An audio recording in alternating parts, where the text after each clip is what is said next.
नमस्कार बंधुरा बड़ोदेर प्रणाम और छोटोदेर भालोबासा जानिए आज के आबार एक रेसिपि आपनादेर साथे शेयर करते चलेछि। आपनारा पुरो भिडियोटा प्रथम थेके शेष पर्यन्त देखते थाकुन।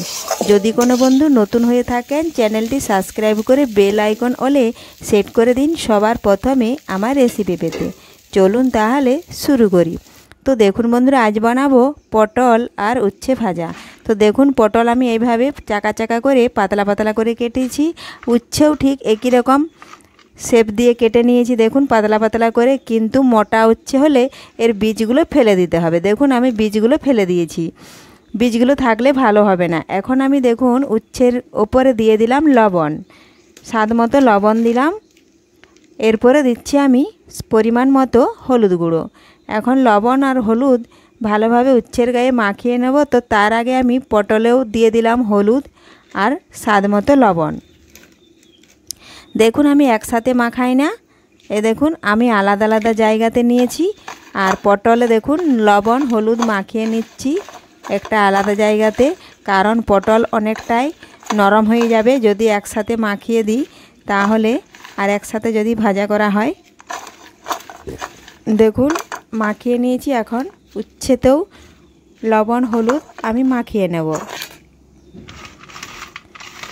মাখিয়ে নিয়ে 5 মিনিট আমি রেখে দেব।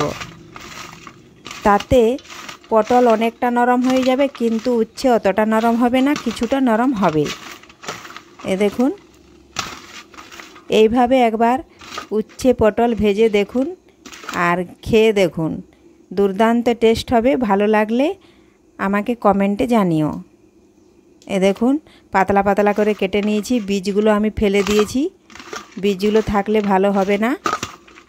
কচি যদি হয় তাহলে বীজ ফেলার দরকার নেই বন্ধুরা। তো দেখুন আমি এদিকে কড়াই বসিয়ে দিয়েছি। এই দেখুন কড়ার মধ্যে দিলাম সাদা তেল। এখন আমি প্রথমে পটলগুলো ভেজে নেব।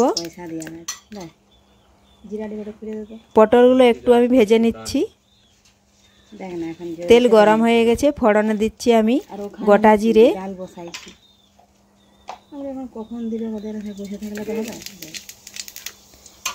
গোটা জিরে একটু ভাজা হয়ে গেলেই দেখুন আমি পটলগুলো দিয়ে দিলাম। এখন পটলগুলো নাড়াচাড়া করে একটু আমি ভেজে নেব।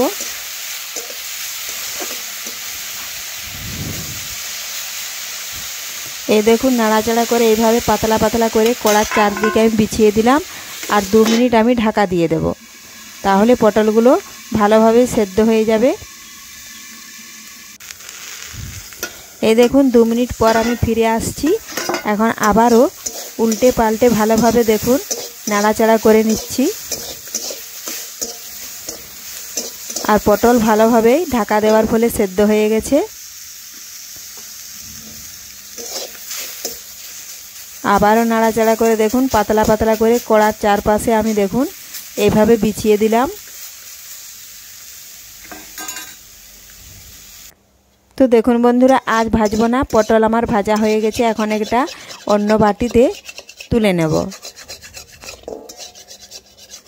তো পটলগুলো তুলে নিয়েছিলাম। এখন ওই কড়াতে আবারও পরিমাণ মতো সাদা তেল দিলাম। এখন তেল ভালোভাবে গরম করে নিচ্ছি। আর তেল ভালোভাবে গরম হয়ে গেলে ফোড়নে দেব আমি গোটা জিরে আর 2 টুকরো শুকনো লঙ্কা। একটু ভালোভাবে ভেজে নিচ্ছি। আর কড়ার চারপাশে তেলটা এইভাবে বুলিয়ে নিলাম। এখন আগে থেকে যে আমি উচ্ছে লবণ হলুদ মাখিয়ে রেখেছিলাম সেগুলো জল ঝরিয়ে দিয়ে দিচ্ছি কড়ার মধ্যে, কারণ অনেকটাই জল বেরিয়েছে। এই জলটা দেব না, তাহলে তেতো লাগবে। এই দেখুন বন্ধুরা দেওয়া হয়ে গেছে। এখন খুরপি দিয়ে এইভাবে নাড়াচাড়া করে উল্টে দিচ্ছি। এই দেখুন কতটা জল বেরিয়েছে আর উচ্ছে অনেকটাই নরম হয়ে গেছে, তাহলে তাড়াতাড়ি ভাজা হয়ে যাবে। উচ্ছে থেকে লবণ জল অনেকটাই বেরিয়ে গেছে, এজন্য আমি একটু লবণ দিচ্ছি। এখন লবণটা ভালোভাবে নাড়াচাড়া করে দেখুন আমি মিশিয়ে নেব। আর মিশিয়ে নিয়ে দেখুন আমি উচ্ছের চাকা চাকা বনিয়েছি, সেগুলো দেখুন পাতলা পাতলা করে বিছিয়ে দিচ্ছি দেখুন। তো এইভাবে মাঝখানে একবার উল্টে নিচ্ছি এক পাশটা, কারণ ভাজা হয়ে যাবে তাড়াতাড়ি। পাতলা পাতলা করে বানিয়েছি। এই দেখুন এইভাবে উল্টে নিতে হবে, তাহলে এটা যেমন খেতে দুর্দান্ত স্বাদের হয় তেমনি ভাজতেও একটু দেরি হয়, কারণ একটি একটি করে দেখুন এইভাবে উল্টাতে হয়।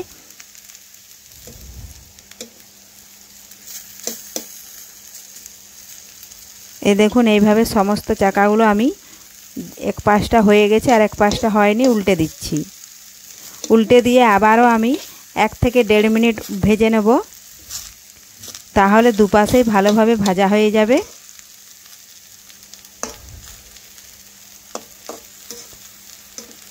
আর আপনারা যদি তেল খেতে খুবই পছন্দ করেন তাহলে আপনারা তেল দিয়ে ছেঁকেও দিতে পারেন, আর যারা একেবারে তেল খেতে পছন্দ করেন না তাদের জন্য এটাই ঠিক আছে। এইভাবেই আপনারা ভাজবেন, তাহলে এতে কম তেল লাগবে। যেমন একটু দেরি হয় তেমন কম তেল লাগে, আর যদি দেরি না করতে চান বেশি তেল দিয়ে ছেঁকে নিতে পারেন। তো দেখুন বন্ধুরা, আবার আমি একসাথে মিশিয়ে এইভাবে নাড়াচাড়া করে নিয়েছি। এখন যে পাশটা হয়নি দেখুন সে পাশটা উল্টে নেব। তো দেখুন বন্ধুরা, এইভাবে উল্টে পাল্টে ভাজতে ভাজতে দেখুন ভাজা হয়ে গেছে। এই দেখুন লাল লাল করে দুপাশেই ভেজে নিয়েছি। এখন আমি আগে থেকে যে পটল ভেজে রেখেছিলাম সেগুলো এখন এর মধ্যে দিয়ে দেব। এই দেখুন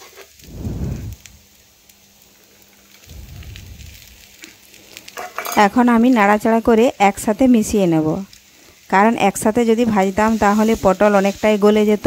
এজন্য আমি আলাদা আলাদা করে ভেজে নিয়েছিলাম। আর শেষে দেখুন আমি একটু পোস্ত ছড়িয়ে দিলাম, তাহলে এর স্বাদ আরও বেড়ে যায়। কারণ আমি নিরামিষভাবে ভাজছি এজন্যই পোস্ত দিলাম। আপনারা চাইলে পেঁয়াজ দিতে পারেন, তাহলে পোস্ত দেওয়ার দরকার হয় না। তো আজকের রেসিপি ভালো লাগলে লাইক, শেয়ার ও কমেন্ট করতে অবশ্যই ভুলবেন না বন্ধুরা। আর এইভাবে আপনারাও বাড়িতে খুব সুন্দর এই টেস্টি রেসিপি ভেজে নিতে পারবেন। নমস্কার, ফিরে আসছি আবারও কোনো ভিডিও নিয়ে।